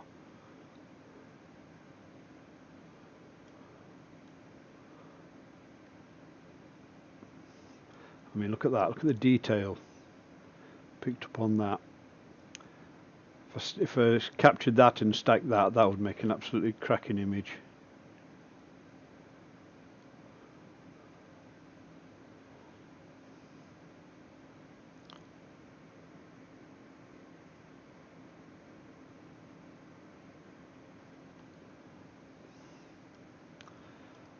It's just an opportunity that look. I mean, look at it. It's begging to be imaged. I feel guilty about leaving it. I'm going to stick with it as best I can.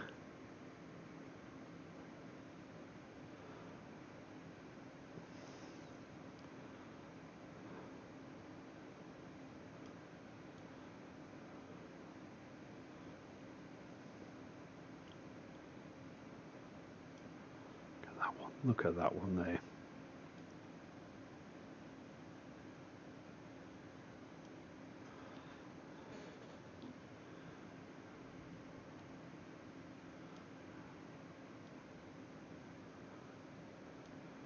I can drop the exposure down a little bit, bring the gain up a little bit. That should give us slightly better frames per second. It's a bit grainy though.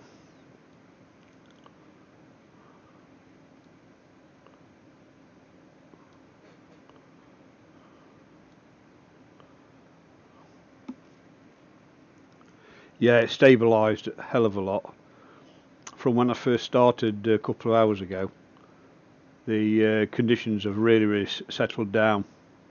So I'm going to, if it's clear tomorrow, I'm going to work out the best times to take my tablet so it doesn't interfere, and I'm going to give it another go tomorrow. I'm getting really uncomfortable now, so I think I'm going to have to throw a towel in. It's really starting to give me some grief. Oh God. I'll just go for one more. I'm just going to go for one more frame, and then that I'm going to call it tonight, because it really is getting a little bit beyond what I'd like.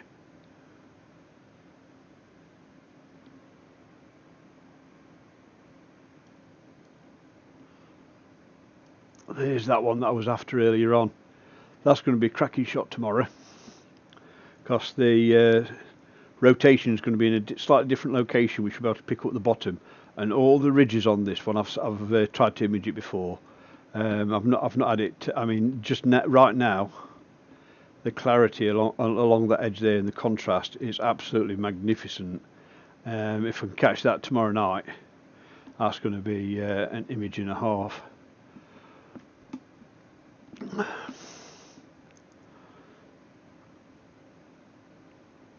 That Terminator's looking brilliant.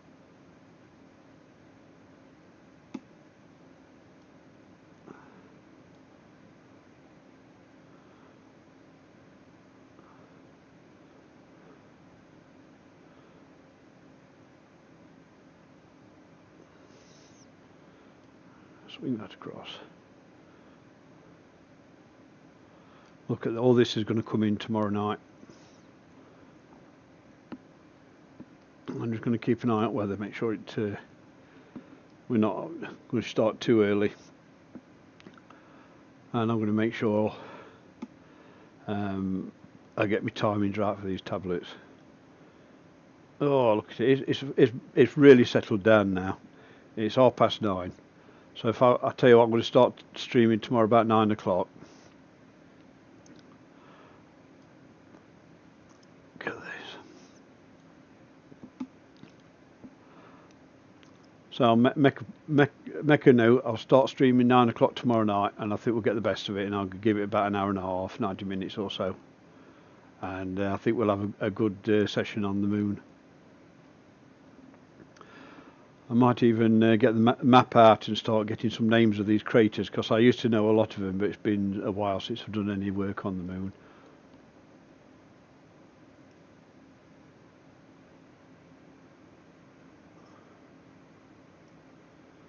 Yep, 9 o'clock tomorrow. I'm not going to set the schedule till tonight, because I'm going to go and stretch out in a minute. Right, let's just see if I can tweak the focus on that one.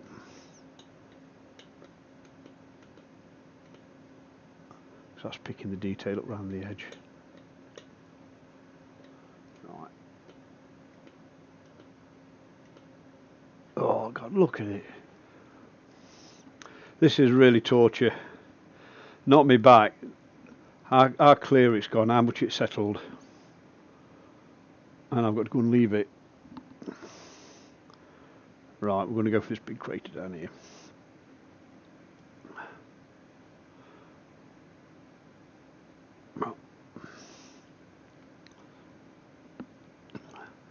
Did this earlier on, but I'm going to do it again.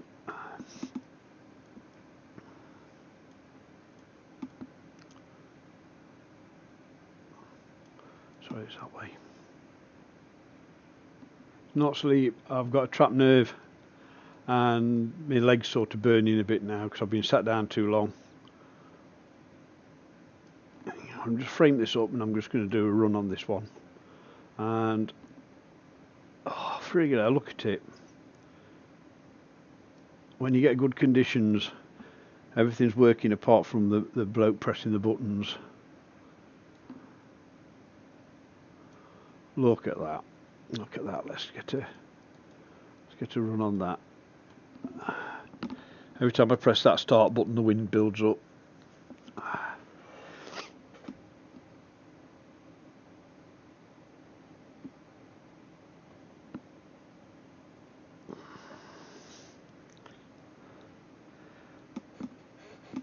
I'll transfer these to my laptop, and I'll stack these this evening, and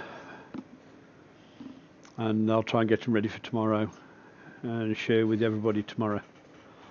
Hopefully I'll get the timings right for taking these tablets, and perhaps have a dinner a bit earlier so I can take them after dinner. That I'll take them with food.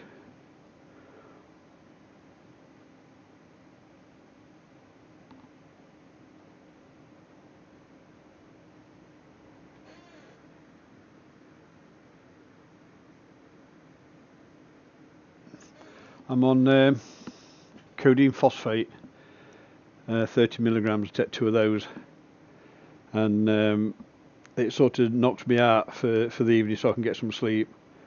But I've had really bad pain a couple of days ago, and I was literally crying when I got home.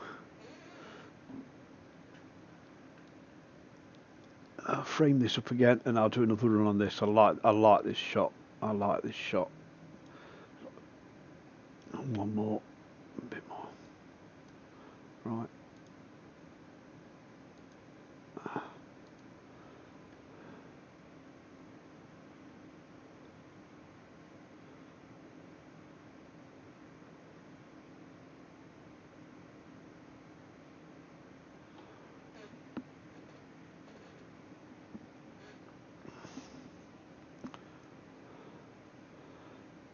Oh, this evening, the conditions, look at the conditions, they're absolutely fantastic this evening.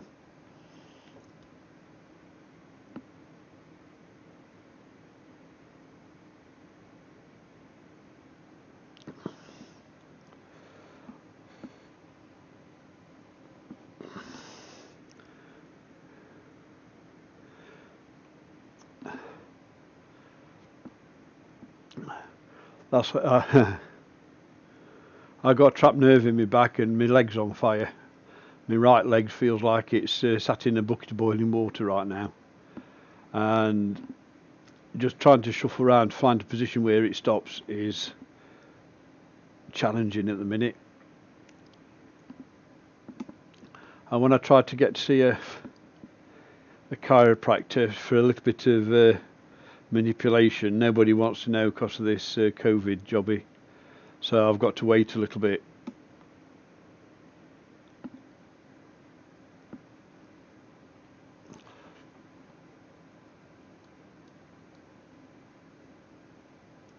I'm going to have another one of that because I like that. Codeine helps me sleep, helps because it just knocks me out. So once I've got a nice, comfortable position, I just get zonked.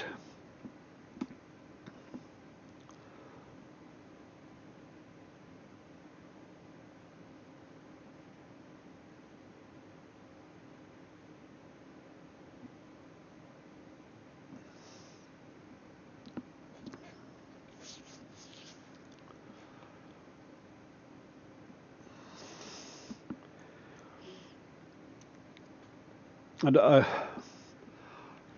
tomorrow when I get up, I'll be all right for a bit. I'll take some ibuprofen just to get myself moving in the morning.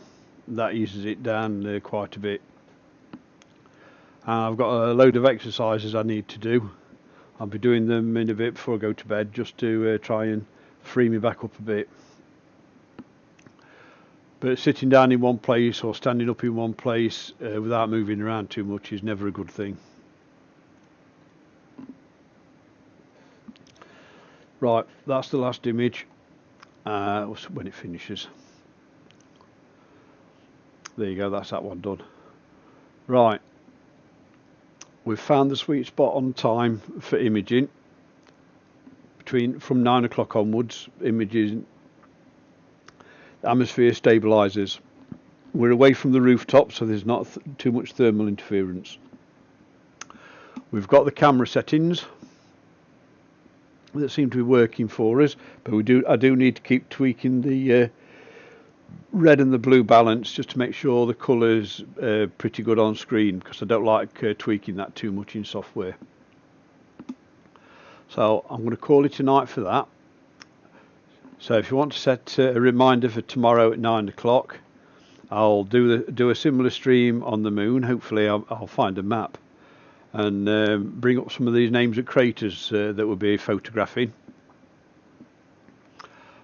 And we'll do an imaging session on some of the locations across here, and I'll see if we can point out the Apollo 11 site again. So I hope you've enjoyed what you've seen.